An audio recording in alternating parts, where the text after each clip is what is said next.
അഫ്ഗാനിസ്ഥാനിൽ ഭൂകമ്പം ഉണ്ടായി, കുറേ പേര് മരിച്ചു, ഒരുപാട് പേര് മരിച്ചു. അവിടെ റെസ്ക്യൂ നടത്താൻ സാധ്യതയില്ല, നടക്കാനുള്ള സാധ്യതകൾ കുറവാണ്. കാരണം ഈ താലിബാൻ വസന്തമൊക്കെ പൂത്തു നിൽക്കുന്നതുകൊണ്ട് സ്ത്രീകളെ രക്ഷപ്പെടുത്താൻ പറ്റില്ല. സ്ത്രീകളെല്ലാം മരിച്ചുകൊണ്ടിരിക്കുകയാണ് എന്ന് വേണമെങ്കിൽ പറയാം. കാരണം ഈ ഞാൻ വായിച്ചിരുന്നു ടൈമില്, ന്യൂയോർക്ക് ടൈംസോ എന്തൊക്കെ റിപ്പോർട്ട് ചെയ്തിട്ടുണ്ട്. അപ്പോ ഈ വസന്തമായതുകൊണ്ടാണ് ഈ സംഭവിക്കുന്നത്. അതായത് അന്യപുരുഷന്മാർ മറ്റ് സ്ത്രീകളെ തൊടാൻ പാടില്ല എന്നുള്ളതാണ്. ഒന്ന് ആലോചിച്ചു നോക്ക്, ഇതേ താലിബാൻ വസന്തം വരണമെന്നായിരുന്നു നമ്മുടെ നാട്ടിലെ പലരും ഫ്ലെക്സ് ഒട്ടിച്ചതും മറുപടിയായി പറഞ്ഞുകൊണ്ടിരുന്നതും പ്രഖ്യാപനങ്ങൾ നടത്തിക്കൊണ്ടിരുന്നതും ഒക്കെ. ഇപ്പം ഇവിടെ നമ്മൾ അങ്ങനെ നോക്കുകയാണെങ്കിൽ ഇവിടെ ഒരു വലിയ ഉരുൾപൊട്ടലുണ്ടായി. മുസ്ലിം ജനസംഖ്യ അവിടെ ഉണ്ടായിരുന്നു. പ്രളയം ഞാൻ നേരിട്ട് കണ്ട ആളാണ്, അത് വായിച്ചറിഞ്ഞത് മാത്രമേ ഉള്ളൂ. അങ്ങനെയായിരുന്നെങ്കിൽ എത്രയോ സ്ത്രീകൾ കൊല്ലപ്പെട്ടേനെ. അങ്ങനെയൊന്നും ഇല്ലാതെ സ്വർഗതുല്യമായ രാജ്യത്ത് ജീവിക്കുവാനായിട്ട് കഴിയുന്ന മുസ്ലിം സഹോദരിമാർ പുണ്യം ചെയ്തവരാണെന്നേ ഞാൻ പറയുള്ളൂ, അല്ലേ?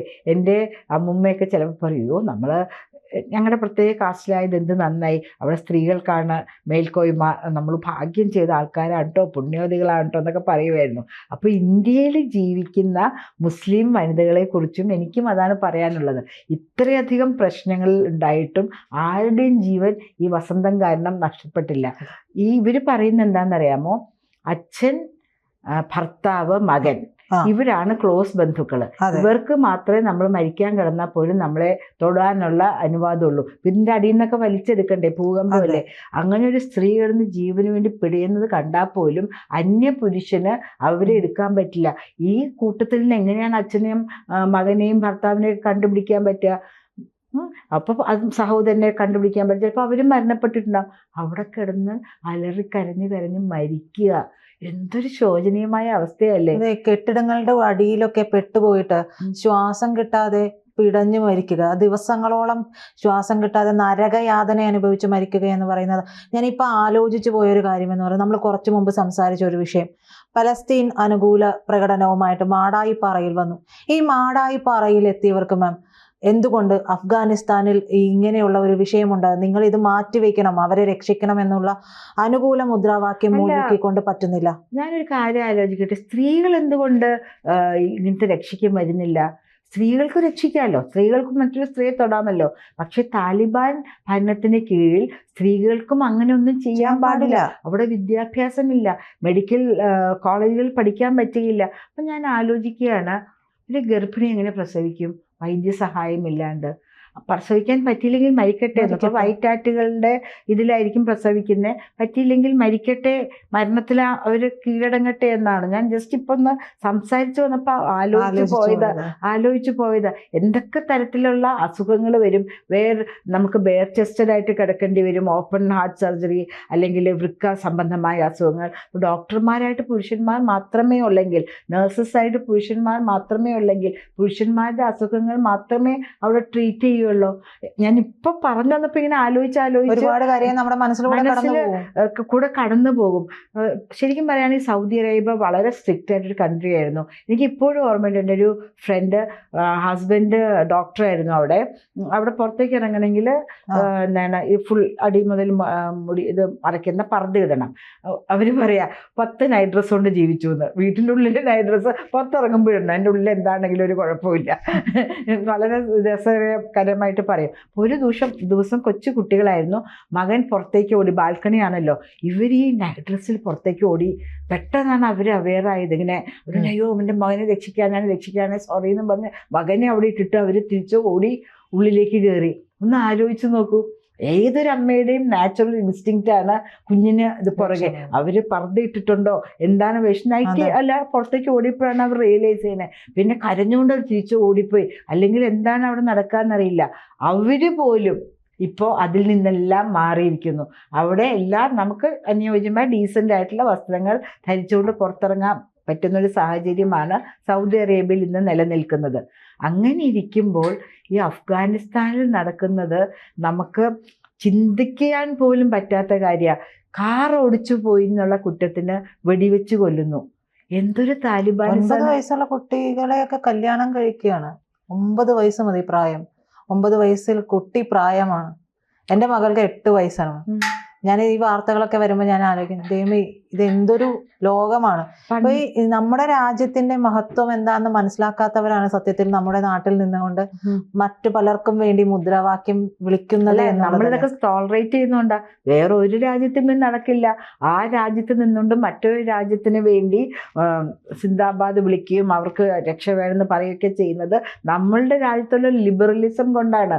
നമ്മൾ അതിനെയൊക്കെ സഹിക്കുന്നു. ഓക്കെ, അവരത് പറഞ്ഞോട്ടെ എന്ന് പറഞ്ഞിട്ട് നമ്മളത് കണ്ണടച്ച് വിടുന്നു. അതുകൊണ്ട് മാത്രമാണ് ഇവിടെ ഇതൊക്കെ നടക്കുന്നത്. വേറെ ഒരു രാജ്യത്തും ഇത് നടക്കില്ല എന്ന് നമുക്ക് ഉറപ്പല്ലേ. കൂളായിട്ട് ചൈനയിലൊക്കെ കണ്ടിട്ടില്ലേ, ആ മ്യാൻമാർ സ്ക്വയറിലൊക്കെ കോളേജ് വിദ്യാർത്ഥികളൊക്കെ അവർ എന്തോ ഒരു പ്രക്ഷോഭത്തിന് വന്നേ ഉള്ളൂ, കൂട്ടക്കൊരുതിയില്ലേ അങ്ങോട്ടേക്ക് നടത്തിയത്. അപ്പം നമ്മളുടെ രാജ്യത്ത് ജീവിക്കാൻ ഭാഗ്യം ലഭിച്ച സ്ത്രീകളും പുരുഷന്മാരും കുട്ടികളും ദൈവ ഹാൻഡ് പിക്ഡ് ആണെന്ന് പറയണം. ഇത്രയും ലിബറലായിട്ട് നമുക്ക് ജീവിക്കാൻ പറ്റുന്നത്. ഇപ്പോ ഈ താലിബാൻ വസത്തിന്റെ കാര്യം പറഞ്ഞപ്പോഴേ ഓർത്തത്, കുറച്ച് വർഷങ്ങൾക്ക് മുമ്പ് എന്റെ തുടക്ക കാലഘട്ടത്തിലൊക്കെ ഞാൻ യാത്ര ചെയ്യുമ്പോൾ ഞാൻ ശ്രദ്ധിച്ചിട്ടുള്ള ഒരു കാര്യമാണ്, പല ജേർണലിസ്റ്റ് ആയിട്ട് അപ്പോ പല പോസ്റ്ററുകൾ കാണും. ആ രാവ്, ഈ രാവ്, അറബ് വസന്തം, ഈ പല വസന്തങ്ങളും ഒക്കെ ആയിട്ടാണ്. ആ സമയത്ത് ഒരു ഗ്രൂപ്പ് കൂടുന്നു, അവരുടേതായ രീതിയിൽ കാര്യങ്ങൾ ചെയ്യുന്നു. പക്ഷേ എന്തുകൊണ്ടോ പിന്നീട് അങ്ങോട്ടേക്ക് ഇപ്പോൾ പ്രത്യേകിച്ചും ഇത്തരത്തിലുള്ള കാര്യങ്ങളൊന്നും പോസ്റ്ററുകളൊന്നും കാണുന്നില്ല. Thank you Modiji, thank you Amit Shah ji. അത് പറയുകയാണെങ്കിൽ എവ്രിബഡി ഈസ് അണ്ടർ ഒബ്സർവേഷൻ.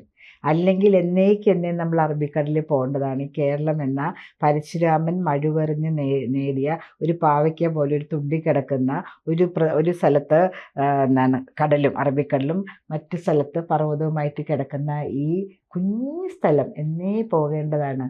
പക്ഷേ താങ്ക് യു മോഡിജി. കൂടുതൽ കാര്യങ്ങൾ ഞാൻ ഈ ക്യാമറയുടെ മുമ്പിൽ പറയുന്നില്ല. പല കാര്യങ്ങളും എനിക്കറിയാം. ഇപ്പോൾ മോള് പറഞ്ഞു അവിടെ ഇവിടെയൊക്കെ കാണുന്നുണ്ടെന്ന്. എൻ്റെ ഒരു ഇലക്ഷൻ ക്യാമ്പയിന് വേണ്ടിയിട്ട് എന്നോട് പറഞ്ഞതാണ്, ഞാൻ കണ്ടിട്ടില്ല. ഇവിടുത്തെ ഒരു പ്രധാനപ്പെട്ട റോഡിൽ കൂടെ ചെല്ലുമ്പോൾ രാത്രി പോസ്റ്റ് ഒട്ടിക്കാൻ ഗേറ്റ് വെച്ച് അടച്ചേക്കുന്നു. അതിൻ്റെ അപ്പുറത്തേക്ക് ന്യൂനപക്ഷ സമുദായത്തിൽ പെട്ട ആൾക്കാർ, റോഡിൻ്റെ നടുക്ക് ഗേറ്റ്. ഒന്ന് ആലോചിച്ച് നോക്കൂ. എറണാകുളത്ത് എൻ്റെ ഒരു ഇലക്ഷൻ ക്യാമ്പ് അവരൊന്ന് ചേച്ചി ഇതെന്താണ് ചേച്ചി. അപ്പം എനിക്കതൊന്നും ആലോചിക്കാൻ സമയമില്ല. ഞാൻ ഒരു ഓട്ടപ്പാച്ചിലാണ് അവസാനത്തെ ലാപ്പിലൊക്കെ. അപ്പം അങ്ങനെയുള്ള കാര്യങ്ങൾ പോലും എറണാകുളത്ത് നടക്കുന്നുണ്ട്. പെട്ടെന്ന് നമ്മളെല്ലാവരും അത്തറിൻ്റെ വലിയ ആരാധകരായി. അത്തറിൻ്റെ മണത്തിൻ്റെ എല്ലാ സ്ഥലത്തും കുഞ്ഞു കുഞ്ഞു കുഞ്ഞു കടകൾ, ചെറിയ കാറുകൾ വരുന്നു, ചെറിയ ഓട്ടോറിക്ഷകൾ വരുന്നു, അല്ലെങ്കിൽ ചെറിയൊരു മേശ കൊണ്ടിട്ട് അവിടെ ഇരുന്നാക്കുന്നു. നമ്മളെല്ലാവരും അത്തറിൻ്റെ എന്താണ് അഡ്മയറേഴ്സ് ആയതുകൊണ്ടാണ്, അത്തറിൻ്റെ സ്മെൽ ഇഷ്ടപ്പെട്ട് തുടങ്ങിയതാണോ കൊണ്ടാണോ? ഒരു ജേർണലിസ്റ്റ് ആണല്ലോ, പറയൂ എന്തായിരിക്കും കാരണം? ഒരിക്കലല്ല, അതിന് പിന്നിൽ കൃത്യമായ കാരണങ്ങൾ. നേരത്തെ മോള് പറഞ്ഞ ആ കുറേ നിലാവുകളെ കുറിച്ചോ ലൈറ്റുകളെ കുറിച്ചൊക്കെ പറഞ്ഞില്ലേ. അപ്പം നമ്മുടെ ഇവിടുത്തെ NIA അല്ലെങ്കിൽ ഇൻ്റലിജൻസ് ഡിപ്പാർട്ട്മെൻറ്റ് വളരെ വളരെ കൃത്യതയോടുകൂടി പ്രവർത്തിക്കുന്നത് കൊണ്ടാണ് ഇവിടെ എല്ലാവർക്കും ഏകോദര സഹോദരന്മാരെ പോലെ പ്രവർത്തിക്കാൻ കഴിയും. ധാരാളം ഫ്രണ്ട്സ് എനിക്കുണ്ട്. ഞാൻ എപ്പോഴും പറയുന്ന കാര്യമാണ് സംസ്ഥ സുഗുണ ബന്ധു. അതിൽ അഫ്രോസ് ഉണ്ട്, അതിൽ ബീനാൻറ്റി ഉണ്ട്, അതിലെൻ്റെ ചേച്ചിയുണ്ട്, മോളുണ്ട്, എല്ലാവരും ഉണ്ട്. പക്ഷെ നമുക്ക് അങ്ങനെ ഇനിയും ജീവിക്കണമെങ്കിൽ നമ്മൾ അങ്ങോട്ട് പരസ്പരം ചേർത്ത് പിടിച്ച് തന്നെ പറ്റുള്ളൂ.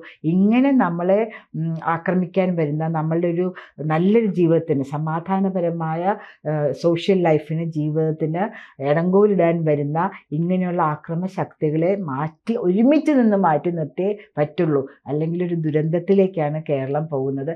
നേരത്തെ പറഞ്ഞ പോലെ ഒരു മഴവെള്ളപ്പാച്ചിലിൽ സ്ത്രീകൾ പിടഞ്ഞു മരിക്കുന്നതും, ഒരു കുത്തിയൊലിക്കുന്ന മലയുടെ പെടുന്ന കല്ലുകൾക്കിടയിൽ സ്ത്രീകൾ നിസ്സഹായരായി കിടന്ന് വിലപിച്ച് മരിക്കുന്നതും ഈ കൊച്ചു കേരളത്തിന് കാണേണ്ട ഒരു. പക്ഷേ ഇവിടെ സ്ത്രീകൾ, നമ്മൾ മുമ്പിൽ നിന്ന് എത്രയോ സ്ഥലങ്ങളിൽ ഞാൻ പോയിട്ടുണ്ട്, വെള്ളപ്പൊക്കം കയറി വരുന്ന സമയത്തൊക്കെ നമ്മൾ രക്ഷിക്കാനുണ്ട്. പക്ഷേ ഈ പറഞ്ഞ പോലത്തെ ഒരു വലിയ ഒരു അതിക്രമം നിറഞ്ഞ ഒരു ഭീകര ഭരണകൂടത്തിന് താഴെയാണ് നമ്മളെങ്കിൽ നമുക്കും അത് ചെയ്യാൻ കഴിഞ്ഞുവെന്ന് വരില്ല.